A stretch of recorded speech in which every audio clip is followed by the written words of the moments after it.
নমস্কার বন্ধুরা, মালা রান্না বান্নাতে সবাইকে স্বাগত।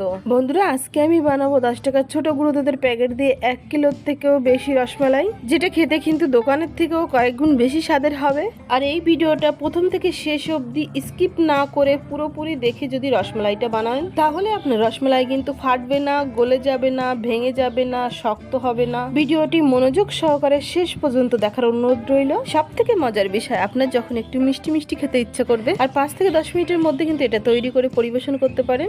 এটা যেহেতু ছোট গুঁড়ো দুধের প্যাকেট দিয়ে তৈরি, তাই এটা কিন্তু সব সময় সব জায়গাতেই পাওয়া যাবে। আর বানানো তো এতই সহজ যে কোনোদিনও খুন্তি নাড়িনি সেও এটা বানিয়ে নিতে পারবে। তাহলে দেরি কিসের, চলুন রেসিপিটি তাড়াতাড়ি শুরু করা যাক। বন্ধুরা, ভিডিওটি শুরু করার আগে সব বন্ধুদের কাছে আমার একটাই অনুরোধ, চ্যানেলে নতুন বন্ধু হয়ে থাকলে চ্যানেলটিকে অবশ্যই সাবস্ক্রাইব করে আমার পাশে থাকবেন। আচ্ছা, সবার প্রথমে আমি এখানে এই যে একটা প্লেট নিয়েছি আর সাথে এই যে 10 টাকা দামের গুঁড়ো দুধের প্যাকেট নিলাম। এটা কিন্তু সব জায়গাতেই, ছোট বড় সব দোকানতেই পাওয়া যায়। বন্ধুরা, রসমালাই কিন্তু বানানোর অনেক রকম পদ্ধতি আছে।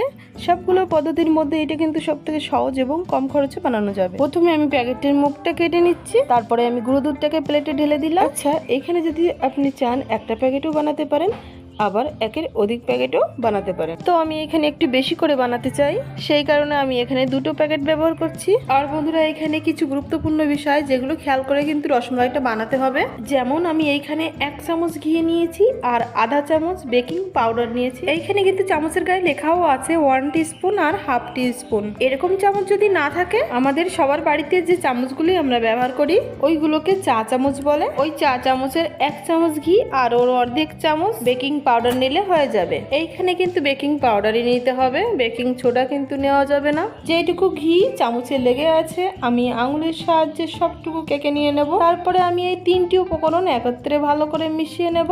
এই কাজটা কিন্তু কিছুক্ষণ সময় ধরে আঙুলের সাহায্যে ডলে ডলে করতে হবে, তবেই কিন্তু বেকিং পাউডার এবং ঘি সব জায়গায় সমানভাবে মিশে যাবে। ঠিক এইভাবে 2 থেকে 3 মিনিট মতন একটু ম্যাশ করে করে মিলিয়ে নিতে হবে। তারপর দেখা যাবে উপকরণগুলি সব জায়গায় সমানভাবে মিশে গেছে। আচ্ছা, এইটা আমি একটু সাইড করে রাখছি। এবার যাব পরের কাজটি করতে।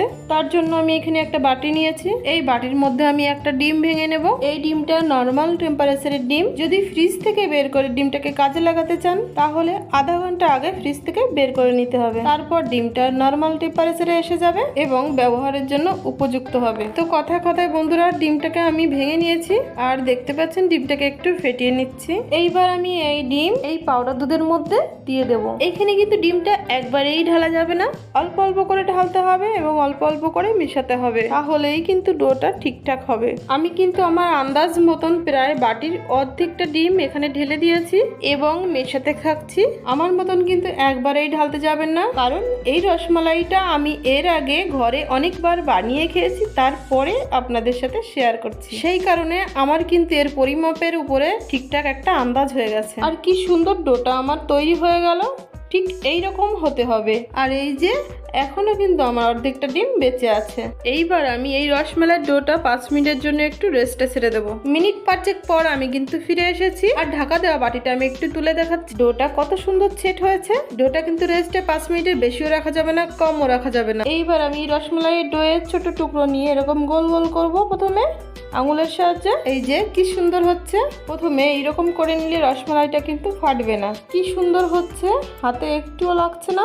রসমালাইয়ের ডোটা যদি ঠিকঠাক বানানো হয় তাহলে কিন্তু ঠিক এইরকম হবে। একটু গোল করে নিয়ে তালুতে দিয়ে এরকম একটু পাকিয়ে নেব, তাহলে রসমালাইয়ের বলসটা অনেক সুন্দর হয়ে যাবে। আমি এটা গোল গোল শেপে করছি, আপনি চাইলে গোল লম্বা তিরছা যে কোনো শেপে করতে পারেন। আমি একই রকম ভাবে সব কটি রসমালাই বলস কিন্তু তৈরি করে নেব। দেখে মনে হচ্ছে না একটু চিপকে যাবে, কিন্তু না, একদমই না। সেট হওয়ার পরে ঠিক এরকমই হবে। আর চাইলে হাতের তালুতে একটু সামান্য ঘি লাগিয়ে নিতে পারেন, এতে করে বানাতে সুবিধা হবে। এই যে আমি আরেকটা বানিয়ে নিলাম। বানানো কিন্তু খুব তাড়াতাড়ি হয়ে যাবে, এতে কিন্তু সময় একদমই লাগে না। আমি কথা বলতে বলতে খুবই অল্প সময়ে একই রকম ভাবে সব কটি রসমালাই বল তৈরি করে নিয়েছি। এইখানে আমার ছোট 2 প্যাকেট গুঁড়ো দুধে আমার কিন্তু এতগুলি রসমালাই বল তৈরি হয়ে গেছে। আর যখন এগুলো রান্না হবে তখন এর সাইজটা কিন্তু ডবল হয়ে যাবে। এই জন্য যদি এর সাইজটা আরো ছোট করা হতো তাহলে কিন্তু কোনো সমস্যা ছিল না, বরং গুনতিতে বেশি হতো। মতো। আচ্ছা, এইবার আমি একটা কড়াইতে 700 ml দুধ নিয়েছি। এখানে এইটা কিন্তু আগে থেকে জাল করা দুধ। এখন দুধটা ঠান্ডা আছে, গ্যাসের ফ্লেমটা অন করে দিয়েছি। দুধটা যেই মাত্র উতলে আসবে আমি এর মধ্যে দিয়ে দেবো স্বাদ মতো চিনি। এইখানে কিন্তু আমি আমার টেস্ট মতো চিনিটা দিয়েছি 1/4 কাপ। এইখানে মিষ্টিটা যদি আপনি বেশি পছন্দ করেন তাহলে চিনির পরিমাণটা আর একটু বাড়িয়ে দেবেন। আমি এই দুধের মধ্যে দিয়ে দেবো 1 চুটকি মতো লবণ। আমি যে কোনো মিষ্টি জাতীয় খাবারে একটু সামান্য লবণ ব্যবহার করি। আপনি যদি পছন্দ না করেন তাহলে দেওয়ার কোনো দরকার নেই। আর এইখানে কিন্তু আমাদের দুধটা উতলেও গেছে। সাথে সাথে আমি এখানে ফ্লেভারের জন্য সামান্য একটু এলাইচি পাউডারও দিয়ে দেবো। এবার আমি এই যে দুধের যে মালাইটা তৈরি করে রেখেছি এর মধ্যে একে একে রসমালাই বলসগুলো তো দিয়ে দেব। আমি এই মালাইয়ের মধ্যে সবকটি রসমালাই বলস একে একে দিয়ে দিয়েছি।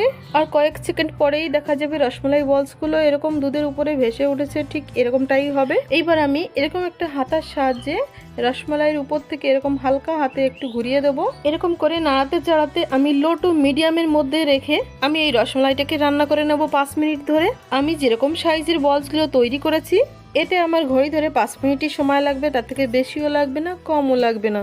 বেশি জাল দিলে কিন্তু গলে যাবে, কম হলে আবার ভিতর থেকে কিন্তু শক্ত থেকে যাবে। তার জন্য এটা একটু মাথায় রেখে রান্নাটা করে নিতে হবে। আর এখানে রসমালাই রসগোল্লা বলসগুলো কিন্তু খুলতে শুরু করছে। এখানে মিনিট 5 ধরে রান্না করার পর রসমালাই বলসগুলো কিন্তু ঠিক এইরকম হয়ে যাবে। ছোট ছোট রসগোল্লাগুলো এখন কতটা বড় হয়ে গেছে। এই মুহূর্তে একটা রসগোল্লা এখান থেকে নামিয়ে চেকও করে নিতে পারেন, তাতে করে বোঝা যাবে কিরকমটা ঠিক হয়েছে। আমি এখন গ্যাসের ফ্লেমটাকে বন্ধ করে দেবো, কারণ আমার রসমালাই কিন্তু এখানে রেডি হয়ে গেছে। আর যেমনটা হওয়া উচিত ঠিক তেমনটাই হয়েছে, একদম নরম নরম রসে ভরা, কোথাও ফাটা নেই। আশা করি বন্ধুরা এই ভিডিওটা যদি দেখে আপনি বানান তাহলে আপনার রসমালাই প্রথমবারেই ঠিক এইরকমই হবে। আর যদি এই ভিডিওটা দেখেই আপনি রসমালাই বানাতে যাচ্ছেন তাহলে ঠিক ভিডিও দেখেই আপনি রসমালাই বানাতে শুরু করেছেন। আপনার রসমালাই পারফেক্ট হতে আর কেউ ঠেকাতেই পারবে না। আর বন্ধুরা বাচ্চাগুলো ভীষণ বায়না করছে খাওয়ার জন্য, তার জন্য আমি একটা দিই, ভীষণ গরমও আছে। আর রসমালাই কিন্তু সবার খুব পছন্দের একটা খাবার। রসমালাই পছন্দ করে না এমন মানুষ কিন্তু খুঁজেই পাওয়া যাবে না। ঠান্ডা হয়ে গেলে তারপরে পরিবেশন করব। ফিরে আসছি। আমি রসমালাইটাকে ঠান্ডা করার জন্য 1 ঘন্টা ফ্রিজে রেখেছিলাম। আর এই যে পরিবেশন করার জন্য আমি প্লেটে ঢেলে নেব। এইখানে বন্ধুরা আমার কিন্তু রসমালাই 1 কিলোর বেশি তৈরি হয়ে গেছে। আর বন্ধুরা রসমালাইটা কিন্তু দেখেই বোঝা যাচ্ছে কতটা সুন্দর হয়েছে।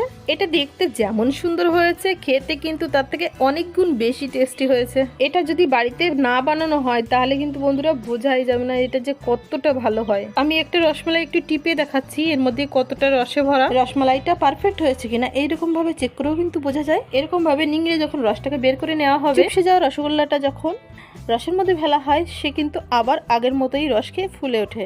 আমি কিন্তু বিভিন্নভাবে আপনাদের বোঝানোর চেষ্টা করছি আমি যে রসমালাইটা বানিয়েছি এটা কিন্তু অপূর্ব হয়েছে। আমি একটা রসমালাই আপনাদের কেটে দেখাবো এর ভিতরটা কতটা রসালো হয়েছে দেখানোর জন্য। দেখতেই পাচ্ছেন বন্ধুরা এর ভিতরটা কিন্তু একদম রসে ভরা। আশা করি বন্ধুরা ভিডিওটা আপনাদের খুবই ভালো লেগেছে। এইরকম অসাধারণ আরো অনেক রেসিপি ভিডিও দেখার জন্য মালার রান্নাবান্নাকে সাবস্ক্রাইব করতে একদমই ভুলবেন না। আর ভিডিওটিকে একটি লাইক করে কাছের মানুষগুলোর সাথে একটু শেয়ার করে দেবেন। আমি ফিরে আসছি আরো একটা নতুন ভীষণ মজার রেসিপি ভিডিও নিয়ে। ততক্ষণ সবাই অনেক অনেক ভালো থাকবেন, সুস্থ থাকবেন।